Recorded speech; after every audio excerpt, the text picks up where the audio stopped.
This morning, Sanford police investigating a deadly shooting. It happened just before 7:30 last night on Retreat View Circle. When police got there, they found one man dead. The shooting suspect surrendered, and right now police think this was the result of some sort of altercation between the two men. And Martin's family says that they want that tape because they feel it will support their position that Zimmerman was a loose cannon and may have even profiled the teen because he was wearing a hooded sweatshirt. Meanwhile, the police say the 911 calls indicate that there may have been a scuffle and that this was self-defense. It's just very difficult. Today, the mother of 17-year-old Trayvon Martin renewed the family's demand for criminal charges against the 28-year-old neighborhood watch captain who shot and killed him. This guy was not arrested. I don't understand. As a mother, my heart is broken. The evening of February 26th, George Michael Zimmerman called 911 to report a suspicious person in this gated Sanford apartment complex. His father says Trayvon was on his way home from the store where he'd bought candy and soda. It was cold outside. My son had on a sweat hoodie. That gives you the right to approach an individual just because he has on a hoodie. It was raining. He was just trying to stay warm, trying to stay dry, coming from the store. The family says the tape will show that Zimmerman, without a badge or arrest powers but armed with a gun, went against a dispatcher who told him not to approach the teenager. But police say the tape supports Zimmerman's contention he shot the youth in self-defense. In one of the 911 calls, there is evidence you can hear in the background of a struggle and a gunshot. This was a loose cannon that it didn't matter what the police told him. He went and did his own thing. Now, we were not able to reach Zimmerman for comment, but court records show back in 2005 he was arrested for resisting arrest without violence and battery on a law enforcement officer in Orange County. Those charges were later dropped, but Martin's family says that it shows that Zimmerman isn't exactly the squeaky clean character that police here said he was. Late breaking right now, just more than an hour ago, the U.S. Department of Justice, along with several local elected officials, held an emotionally charged news conference outside the Capitol building. WESH-TV's Amanda Ober joining us live from Washington, D.C. And Amanda, the group met to discuss this case. That's right, Martha. The Trayvon Martin shooting was the topic of a news conference right here on the steps of the United States Capitol. Now, earlier today, Florida Congresswoman Corinne Brown, along with the mayor of Sanford and the Sanford city manager, met here in her Capitol office with a representative of the U.S. Department of Justice. They were looking to get assurances from the federal agency that it will do a thorough investigation of whether or not a hate crime occurred. Now, just an hour ago after that news conference, I spoke one-on-one with Congresswoman Brown and asked what she hopes the outcome is of all of this. What do you hope is accomplished? Well, you know, last night the Department of Justice at 10:15 announced that they were coming in and they were going to do a thorough investigation, and basically that is what was my hope. And we met today to go through, you know, how it would work, what were the procedures, and I'm confident they say no stone is going to be overturned or unturned. They're going to do a thorough investigation. And I think that is what happens. That is what is needed. Now, Congresswoman Brown was joined at that news conference this afternoon by Congresswoman Frederica Wilson, who is from Miami. Also, Emanuel Cleaver, who is the chair of the Black Congressional Caucus. Now, Brown went as far as saying that she believes that Trayvon Martin was a victim of murder and that this was a hate crime. And Cleaver, the chair of the Black Caucus, did say that he thinks this sets an horrific precedent for vigilante justice. The sheer magnitude of the crowd that gathered in Sanford today was nothing short of remarkable. From Chopper 2, it's a virtual sea of people marching from Centennial Park toward the Civic Center. And once there, only the first 550 or so were allowed inside a special city commission meeting. Outside at Fort Mellon Park, the crowd watched on a giant screen as speakers demanded justice from Sanford City commissioners. The home that's been targeted throughout the world via social media does not belong to the real George Zimmerman. It belongs to a 70-year-old lunch lady with a heart condition who now feels too terrorized to stay at home here in her own neighborhood. I don't even know if I have enough words. It's past devastating. It's scary. It's really scary because we're afraid of our life, for our lives. Elaine McLean and her husband came back by their Sanford home only long enough to pack this bag and pick up medication. After famed director Spike Lee retweeted their address to some 250,000 followers, believing it belonged to George Zimmerman of the Trayvon Martin case, the couple is fearful of the hostile responses the post is generating. He could have found out who we were very easily, and he chose to throw it on the internet in the totally wrong way. Elaine's son, William George Zimmerman, is the victim of mistaken identity, despite the fact that the discrepancy has been made public and that he doesn't even live with Elaine anymore. She says her son is also getting heat. He's getting terrible phone calls, and, you know, he doesn't look anything like George Zimmerman. He is not George Zimmerman. It's only the similarity in the last name. That's all. But it needs to be known that that's not his address, and that's not right. Neighbors say it's not fair that Elaine and her son are in fear. She's a very sweet lady, very Christian lady. She needs to be able to feel safe in her own house. I love this home, and we can't stay in it because we don't know what's going to happen. Spike Lee has not commented publicly on this cyberspace mistake, but Elaine and her husband today are meeting with an attorney to explore their options. George Zimmerman was arrested today in the death of 17-year-old Trayvon Martin after a confrontation in Sanford. That was in February. Tonight, Zimmerman's arrest and transfer to the Seminole County Jail brings us this new mugshot taken less than 2 hours ago. Zimmerman is charged with second-degree murder, a charge that could carry a life sentence, and his new attorney has already said his client will plead not guilty. Two black tinted SUVs entered the Seminole County Jail. Seconds later, you see George Zimmerman wearing a plaid shirt with a coat over his head, handcuffed in front of his body. In just seconds, he was whisked away to begin the booking process. We did ask the Seminole County Sheriff Don Esslinger to confirm it was Zimmerman. I've been told that that he was covered, so I assume. Zimmerman is now facing second-degree murder charges in the killing of Trayvon Martin. A special agent from FDLE tells WESH-TV he turned himself into their Jacksonville office. The sheriff did not reveal where he would be placed inside the jail and what kind of condition George Zimmerman was in. He'll go through a medical screening process just like any other inmate, including mental health, his physical issues as well. Zimmerman's new attorney, Murrow, says he will try to get Zimmerman out on bond and build the best defense he can. He's concerned about getting a fair trial and a fair presentation. I think anyone who would be charged with second-degree murder would be scared, so yes. If stand your ground becomes an issue, we fight it if we believe it's the right thing to do. WESH-2's Bob Keeling is live tonight in Jacksonville and was at that news conference. And Bob, Corey was asked if she was under pressure to arrest Zimmerman. How did she respond to that?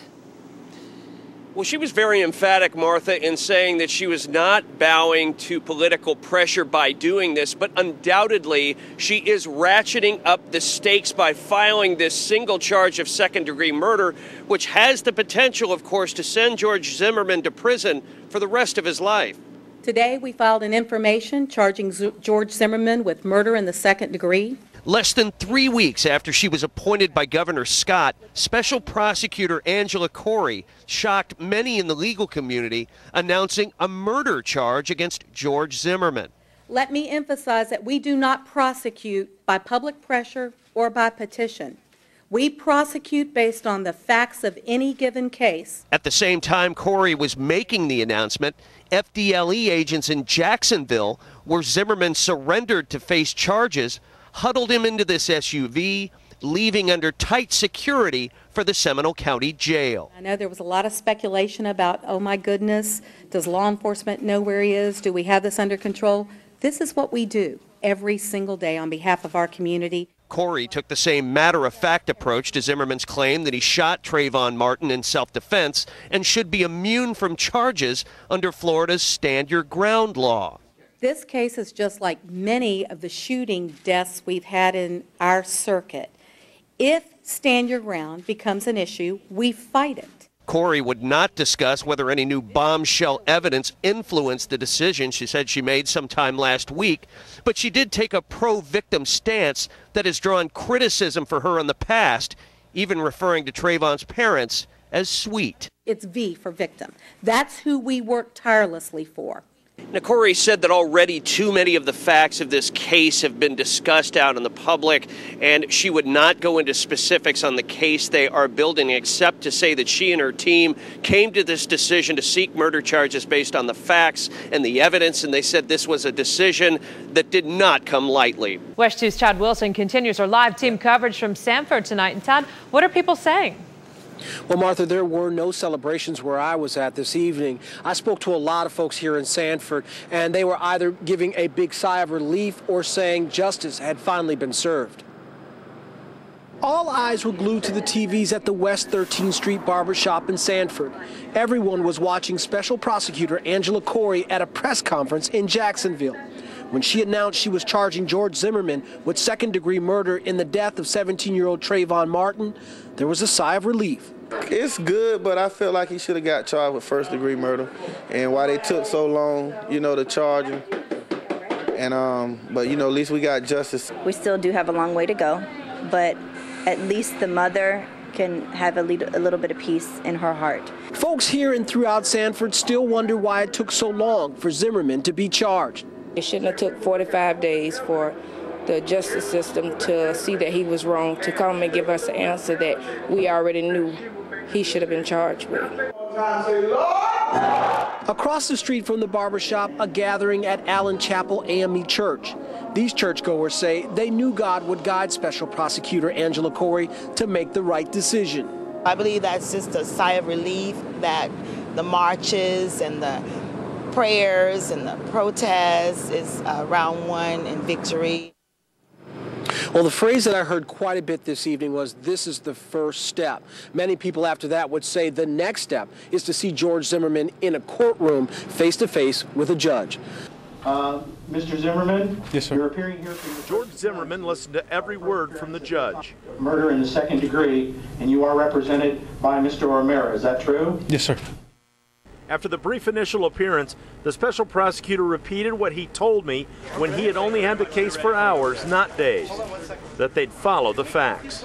We looked at all the evidence, we applied the law, and based on our experience, we felt that was the appropriate case. This is a case which has led to nationwide, even worldwide discussions about the death of an unarmed teen and the self-defense argument. Zimmerman was not arrested immediately after he claimed self-defense. We have a process, the rule of law, and we have jury trials for a purpose. We look forward to presenting the evidence at that time. It was a horrible intersection of two young men's lives, and it ended in tragedy. We have to figure out how it happened, why it happened, and who might be responsible for it. O'Mara initially indicated he would ask for a bond at this hearing so his client could be released. He decided to wait. When asked about his client's demeanor, he's facing second-degree murder charges now. He's frightened. That would frighten any one of us. This new 2-page probable cause affidavit is the foundation for the state of Florida holding George Zimmerman on a murder charge. 2 veteran homicide investigators for Special Prosecutor Angela Corey write that Trayvon Martin was unarmed and not committing a crime, but George Zimmerman assumed he was, stating to police dispatchers, quote, "They always get away, these effing punks." Investigators quote Martin's friend who say Trayvon told her he was scared and attempted to run home, but was followed by Zimmerman. When the dispatcher realized Zimmerman was following Trayvon, he told the neighborhood watch volunteer not to do that.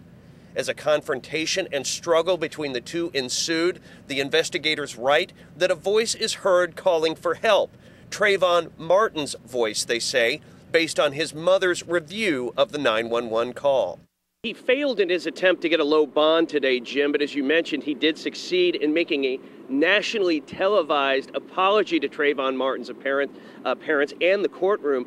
Plus, his attorney got a chance to start blowing holes in the foundation of the state's murder charge. George Zimmerman came to court shackled with the clear outline of a bulletproof vest under his suit.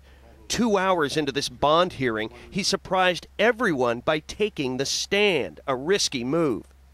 I wanted to say I am sorry for the loss of your son.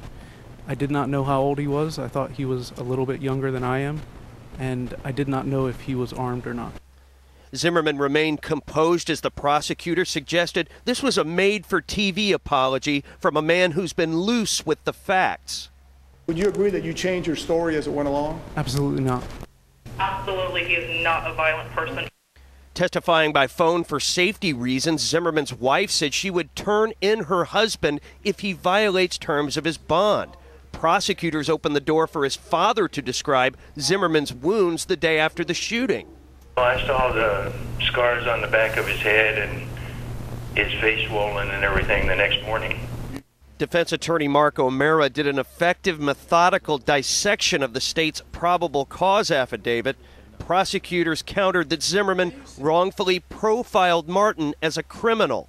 This young man was minding his own business, was not committing a crime. We also learned today that Trayvon Martin died of a single gunshot wound to the chest that was in such close proximity that it actually, according to a detective, left powder burns on his sweatshirt. Now, Zimmerman's attorney says that this $150,000 bond is at the top range of what the family can afford, and it's very possible, he says, that it could take a few days before Zimmerman can get out, Martha. And Bob, today ABC News showed an exclusive picture. It was reportedly taken just 3 minutes after that deadly confrontation between Zimmerman and Trayvon Martin. Here's the picture. The picture shows cuts on the back of Zimmerman's head with blood trickling down. Now, Bob, you sat directly behind him for 2 hours today. Could you see any evidence of injuries to the back of his head? Well, Martha, I was probably about 15 to 20 feet behind him, but I certainly was taking a close look at the back of his head. While I could still see some of his scalp, there was hair growing there as well. With all of that in mind, I did not see any readily apparent evidence of those scars that were shown in that picture. Justice is something that will be answered in the courts. We are here tonight to talk about the bigger issue that brought this tragedy forth. Race. Joining us tonight for this important conversation, leaders from our community. 800 people from all walks of life, racial and ethnic backgrounds, answered our telephone survey questions. The first question we asked, does Central Florida have a race problem? Overwhelmingly, we found whites and blacks alike believe we do. And the numbers were pretty even. 73% of blacks and 72% of whites believe that some sort of race issue still exists here. Allie Braswell, your reaction to the poll numbers? Well, I think when you take a look at the poll numbers, they're telling you the truth of what's going on in our region. I think a lot of people are concerned about it, and this is a conversation that for a number of years has been long overdue to have. Sanford City leaders say they have hired a new interim chief to run their police department amid criticism of its handling of the Trayvon Martin shooting death investigation. WESH-TV has obtained a letter from Sanford City manager asking Department of Justice officials to investigate a history of possible civil rights violations against people of color by the department. WESH-TV's Bob Keeling has that letter and joins us now with more. Bob? Well, Jim, City Manager Norton Bonaparte's office announced the hiring of a 35-year veteran police chief just today to serve as interim. But meanwhile, this April 17th letter from Bonaparte to the Department of Justice suggests how deep his concerns are for the Sanford Police Department. Veteran Police Chief Richard Myers comes to Sanford fresh from another interim police chief job in tiny Manitou Springs, Colorado. At the time, Myers told a local newspaper that he has no plans to become a full-time chief anytime soon. It's unclear how long Myers' interim title will last, but what is clear is that Sanford's city manager has deepening concerns about how the police department runs.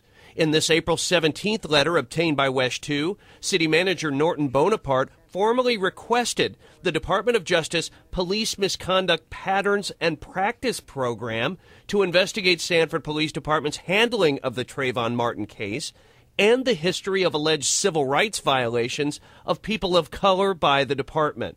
Bonaparte further asked the agency to conduct a review on the department's patterns and practice for any discrimination on the grounds of race, color, religion, national origin, or sex.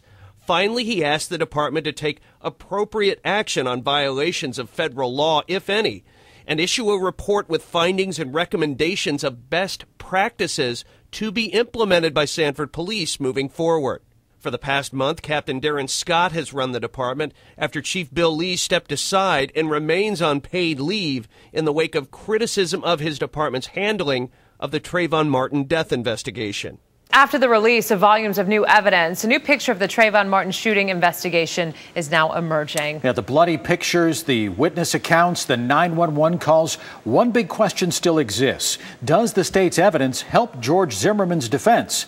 WESH 2's Bob Keeling joins us now. And Bob, many say it does. Absolutely, Jim. After reviewing this evidence, legal experts we spoke with say George Zimmerman's defense benefits more, and prosecutors will have a tough time proving their second-degree murder charge. This new surveillance video does much more than show us a hooded Trayvon Martin buying snacks the night he died. It gives us a much more accurate view of his size, 5'11", 158 pounds. A 17-year-old far closer to adult than child the night of his deadly confrontation with George Zimmerman. What struck me is a lack of evidence to support a second-degree murder charge. Defense attorney Richard Hornsby points to new photos of Zimmerman's injuries and witness statements that appear to support Zimmerman's version of what happened. The one guy on top in the black hoodie was pretty much just throwing down blows on the guy, kind of MMA style. MMA, mixed martial arts. Autopsy results show Martin's only significant injury was the single gunshot wound to the chest fired at close range from Zimmerman's Caltech 9mm handgun. Prosecutors interviewed an acquaintance who believes Zimmerman fully capable of starting all this. I don't know at all who this kid was or anything else, but I know George, and I know that he does not like black people, and he would start something. He's a very confrontational person. It's in his blood. But Hornsby says the state must show that Zimmerman did something criminal to Martin and can no longer claim self-defense. The real question legally is whether George Zimmerman did anything illegal when he got out of the car, if he did anything illegal when he approached Trayvon Martin. Zimmerman's attorney says today he's surprised that so far the evidence he's seen has provided no surprises. We haven't seen something in the evidence yet that is compelling on one side or the other. Now, we should point out this is only part of the state's case. We have yet to see Trayvon Martin's text messages or hear police interviews. Also breaking tonight, the wife of the man who says he shot and killed Trayvon Martin is now charged with perjury. George Zimmerman's wife, Shelley, is accused of lying to the judge at her husband's bond hearing. She was arrested this afternoon and has already bonded out of the Seminole County Jail. Yeah, this was the second piece of bad news for the Zimmermans today. WESH 2's Amanda Ober is live at the Seminole County Jail in Sanford with the late-breaking details. Amanda? Shelley Zimmerman was in and out of the Seminole County Jail very quickly this afternoon. The sheriff's office tells us they arrested her at a location here in Seminole County at 3:30 p.m. We pulled up to the back of the jail around 4:15, and she was already bonded out. She is accused of lying under oath at her husband's bond hearing back in April. This booking photo is the first look we've had at 25-year-old Shelley Zimmerman. She and her husband George were briefly in the Seminole County Jail at the same time Tuesday after Shelley was arrested on a count of perjury. According to a release from the sheriff's office, at approximately 3:30 p.m., deputy sheriffs arrested Shelley Zimmerman at the location she was residing in Seminole County. Zimmerman was in and out of the jail in record time. She had bonded out by 4:15 p.m. before any media arrived. The perjury charge is from her husband's bond hearing. Shelley, who testified via phone, led the court to believe she and her husband were indigent. Late last month, the special prosecutor in the case, Angela Corey, asked that George Zimmerman's bond be revoked, claiming the Zimmermans conspired to conceal the fact that they had over $135,000 in donations that had come into George's website. George Zimmerman was put back in jail and now awaits a second bond hearing on June 29th, where his attorneys hope to reestablish his credibility with the judge. As for Shelley Zimmerman, it appears even the judge in the case, Kenneth Lester, believes she lied. In a document released today explaining why he revoked George's bond, the judge referred to Shelley, saying, had the court been made aware of the true financial circumstances at the bond hearing, the bond decision might have been different. It is apparent that Shelley Zimmerman testified untruthfully at the bond hearing. George Zimmerman's jail phone calls to his wife were released today. Investigators say the two talked in code when discussing finances. WESH 2's Bob Keeling reports prosecutors say the calls prove the Zimmermans knew how much money they had and lied about it. Have you looked into the vest anymore? Have you looked into the vest? With a cheery tone in his voice, George Zimmerman asks wife Shelley if she's moving forward with buying 3 bulletproof vests. One for me, one for you, and one for Mark O'Mara. Yep. Most of the time, Zimmerman is barely audible, instructing his wife to pay off credit cards and change passwords. Proof, prosecutors say the Zimmermans knew they had big money in their defense fund and later pled poverty to the judge.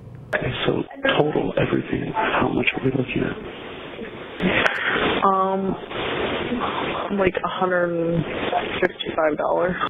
Today, Zimmerman's attorney confirms they meant $155,000. Nowhere does the couple mention Trayvon Martin by name, but Zimmerman does appear to allude to him when discussing how to keep Zimmerman hidden in the car. Because you could always lay down or something. Yeah, exactly.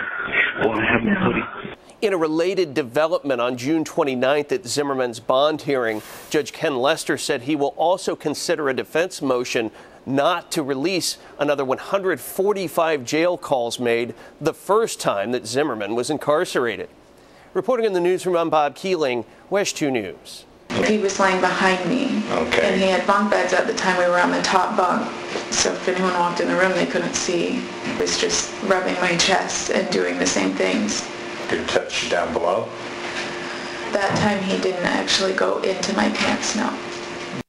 Disturbing and potentially damaging statements tonight from a witness in the George Zimmerman murder case. New today, these are the statements Zimmerman's attorney didn't want made public and fought to keep out of evidence. In it, you hear claims from a woman who says Zimmerman sexually molested her and that his family is indeed racist, which is at the heart of this case. WESH-TV's Bob Keeling has been going through the newly released evidence, and Bob, this is damaging for the defense. Well, it is, Martha. Even if it's never introduced as relevant evidence in a brand new web posting, Zimmerman's defense says that they wanted to quash these allegations because they could damage his right to a fair trial.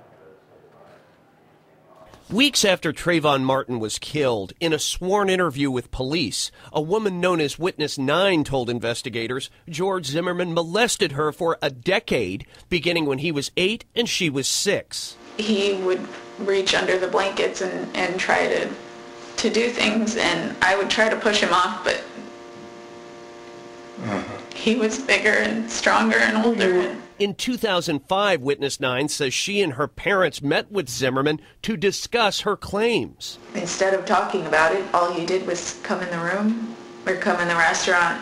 He sat down on the end of the booth and said, "I'm sorry," and just got up and walked out.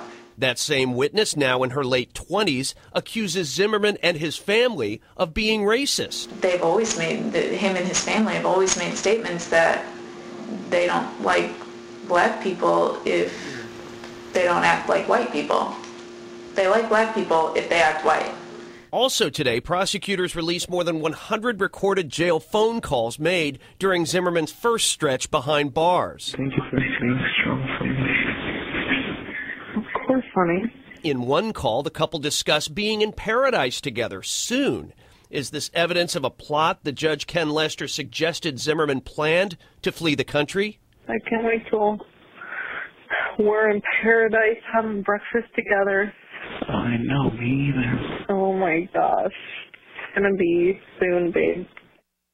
Now, within the hour, Zimmerman's attorney, Mark O'Mara, told NBC News these claims of molestation are not true, but he calls them, quote, a little tornado on the side, distracting them from focusing on Zimmerman's self-defense case, Martha. This picture was taken by police the same night George Zimmerman fatally shot Trayvon Martin in Sanford back in February. Zimmerman has always claimed the shooting to be self-defense. It shows that George Zimmerman was injured greatly. Zimmerman's defense attorney, Mark O'Mara, says it may be his strongest piece of evidence yet. The picture had previously been released in a black and white photocopy, but O'Mara says the color photo will show jurors the extent of his client's injuries. Those people in the state who is saying that he wasn't greatly injured, I think this discounts that. But Benjamin Crump, the attorney for Trayvon Martin's family, told us over the phone that injuries may not be as bad as they look. What we want to see is the x-ray of this alleged broken nose. We've heard allegations of a broken nose, but we still haven't seen the x-ray. And he says this doesn't change their case, that George Zimmerman was the aggressor. As the police concluded, had George Zimmerman not got out of his car and pursued Trayvon Martin, they never would have interacted. Trayvon had every right to defend himself. Zimmerman's attorney, Mark O'Mara, continues to complain that the state is not handing over pertinent information and evidence. He says it took too long to get this photo. Our phone calls into the state attorney's office prosecuting this case were not returned.